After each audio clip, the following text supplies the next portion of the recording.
Hello children, this is 10th standard Gujarati lesson 11.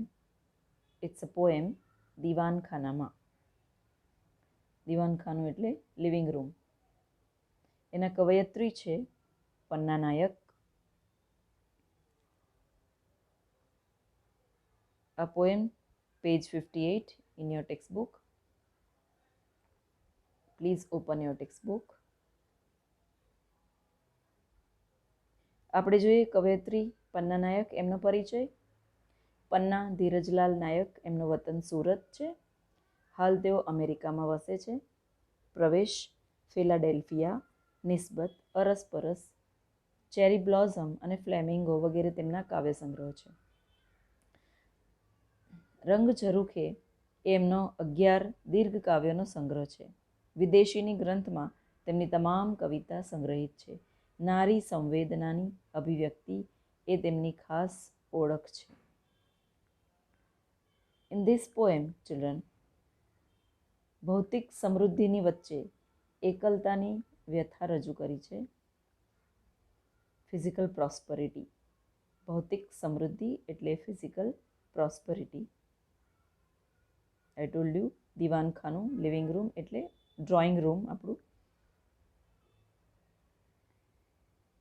આ કાવ્યમાં ઘરના દીવાનખાનામાં પડદા, લેમ્પ, ગાલીચા એટલે જાજમ ગુજરાતીમાં કહેવાય,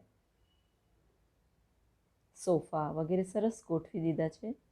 દીવાનખાનું સુશોભિત થયું છે, પરંતુ લેખિકા એટલે કવયત્રી અહીં એનું મન ડિસ્ટર્બ થાય છે.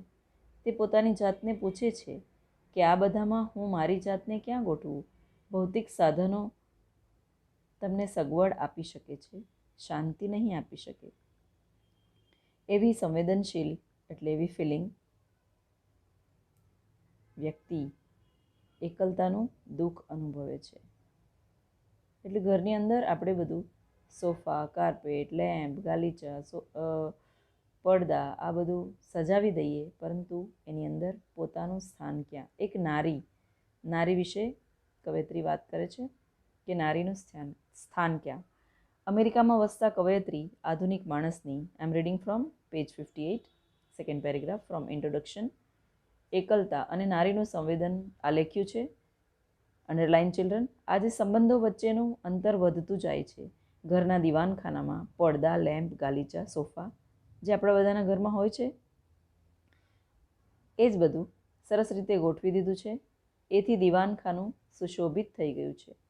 પરંતુ નાયિકા પોતાની જાતને પૂછે છે, અગેન અંડરલાઇન ચિલ્ડ્રન, આ બધામાં મારું સ્થાન ક્યાં? હું મને ક્યાં ગોઠવું?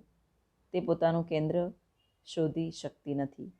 માણસ સંબંધની જગ્યા સાધનોથી તો ભરી શકે, પણ પછી એકલતા અનુભવે છે. તેની વેદના આ કાવ્યમાં વ્યક્ત કરી છે. Let us go to the page 58. I hope you are there only. So children, આપણે જોયું કે this is the poem which describes the mystery of loneliness, એકલતા, among the physical prosperity. Poem જોઈએ આપણે. દીવાનખાને વ્યવસ્થિત કરું છું, ઘડી અહીં ઘડી તહીં, વિવિધ ફેરફારથી વસ્તુનું મન પૂછી પૂછી ગોઠવણી કરું છું. સોફા અને લેમ્પને નવું સ્થાન આપ્યું, બારીના પડદા બદલી કાઢ્યા, જૂના ગાલીચાની જગ્યાએ વોલ ટુ વોલ કાર્પેટ નંખાવી દીધી.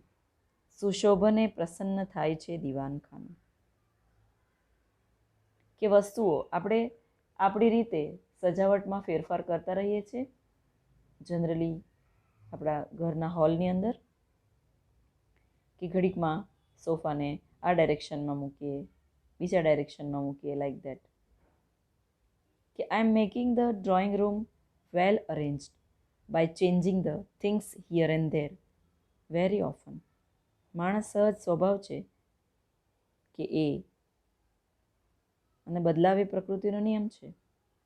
તો એ પોતાના વસ્તુઓને ઘરની અંદર ગોઠવણીમાં ચેન્જ કરતા રહે છે. વસ્તુનું મન પૂછી પૂછીને હું ગોઠવણી કરું છું કે અહીંયા મૂકું તો સારું લાગશે, આ ખૂણામાં મૂકું તો સારું લાગશે, દેટ વે. સોફા અને લેમ્પને નવું સ્થાન આપી દીધું, બારીના પડદા બદલી નાખ્યા, જૂના ગાલીચા, આપણે જેને શેતરંજી પણ કહી શકીએ, એના જગ્યાએ વોલ ટુ વોલ કાર્પેટ એટલે મોટી શેતરંજી નંખાવી દીધી. કે આ બધું મેં અરેન્જ કરી દીધું. Everything well arranged. And then દીવાનખાનું શોભી ઉઠે છે. તમે જુઓ ચિલ્ડ્રન, આપણી મોમ ઘરની અંદર હંમેશા મહેનત કરતી રહે છે, બહાર તો કરે જ છે, અને ઘરની અંદર સાફ સફાઈ, જેમ અહીંયા કીધું છે પડદા સોફા બધું બદલી નાખે, એમ આપણી મોમ પણ કરતી રહે છે. તમને આ અનુભવ છે જ, બધું જ કરે છે. સઘળું બરાબર થાય છે ત્યારે જ છટકે છે મારું મન. મન છટકે છે એટલે ડિસ્ટર્બ થાય છે. આ બધામાં મને ક્યાં ગોઠવું? વેર આઈ એમ. કેન્દ્ર શોધું છું, સેન્ટર શોધું છું કે હું ક્યાં, જ્યાં હું સરખું બેસી શકું. પણ બારી કનેથી રસ્તો નિહાળતી હું ઊભી જ રહું છું. કે એક નારી, એક સ્ત્રી ઘરની અંદર આ બધું ગોઠવે તો છે, અને સ્પેશિયલી દીવાનખાનામાં એટલે ડ્રોઈંગ રૂમમાં બધું ગોઠવે છે, પરંતુ પોતાનું સ્થાન ક્યાં, પોતે ક્યાં છે? અને મોમ ઓલમોસ્ટ કિચનમાં જ રહી જાય છે. Isn't it children? દીવાનખાનું સુશોભનથી પ્રસન્ન થાય છે, બધું બરાબર થાય છે ત્યારે મનમાં વિચાર આવે છે, નાયિકા એટલે એક નારી, આ બધામાં હું મને ક્યાં ગોઠવું, મારું સ્થાન ક્યાં છે? હું એવું કેન્દ્ર શોધું છું જ્યાં હું સરખું બેસી શકું. એટલે એકલતા અનુભવે છે, લોનલીનેસ અનુભવે છે. બારી પાસેથી રસ્તો નિહાળતી હું ઊભી જ રહું છું. એકલતાની વેદના અનુભવે છે કે એકલી છે. મતલબ કે સ્ત્રી પોતાની વેદના વ્યક્ત કરે છે કે આ આધુનિક માણસની એકલતા અને નારીનું સંવેદન અહીં વ્યક્ત થયું છે. આપણે જોયું ચિલ્ડ્રન કે કાવ્યની અંદર અને દીવાનખાનામાં ઊભા રહી બારીમાંથી દૂર દૂર રસ્તો નિહાળતી સ્ત્રીનું ચિત્ર, કે બારી પાસે હું ઊભી જ રહી જાઉં છું. લેખિકા, this is the drawing room. Different types of drawing room, આપણે જેવી જેવી સજાવટ કરીએ. પેજ 59 પર જુઓ કે વસ્તુઓ બધું બરાબર ગોઠવે છે અને પોતાની જગ્યા ક્યાં છે.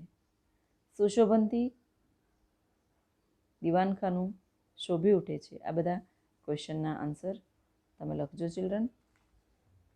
પેજ 60. કે મનોવૃત્તિ, નિર્ણય, અનિર્ણય વચ્ચે ઝોલા ખાવો. વર્ણનની આ વિવિધતા કાવ્યને હૃદયસ્પર્શી બનાવે છે, તે અહીંયા આપણને સમજાય છે.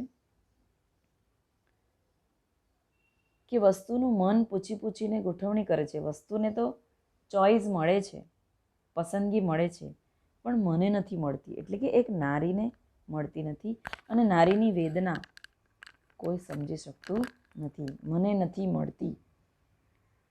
બારી પાસે ઊભી રહીને એ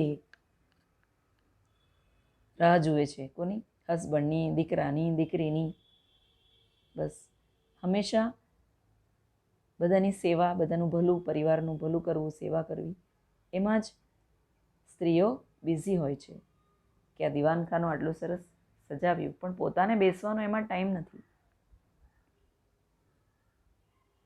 એટલે બારી પાસે ઊભી રહીને જાણે કે પોતાની સંવેદના વ્યક્ત કરે છે. કે નાયિકા પૂછે છે કે where shall I arrange myself among all this physical resources can give you comfort, not peace. A sensitive person feels mystery of loneliness. તો આ હતું કાવ્યની સમજૂતી ચિલ્ડ્રન. એમાં ઘણા બધા પ્રશ્નો પૂછી શકાય. શબ્દાર્થ, સાચી જોડણી અને એક્સ્ટ્રા ક્વેશ્ચન હું તમને આપીશ. દીવાનખાના કૃતિના કર્તા પન્ના નાયક. એક પ્રશ્ન કે માણસ સંબંધની જગ્યા શેનાથી ભરી દે છે? સાધનોથી.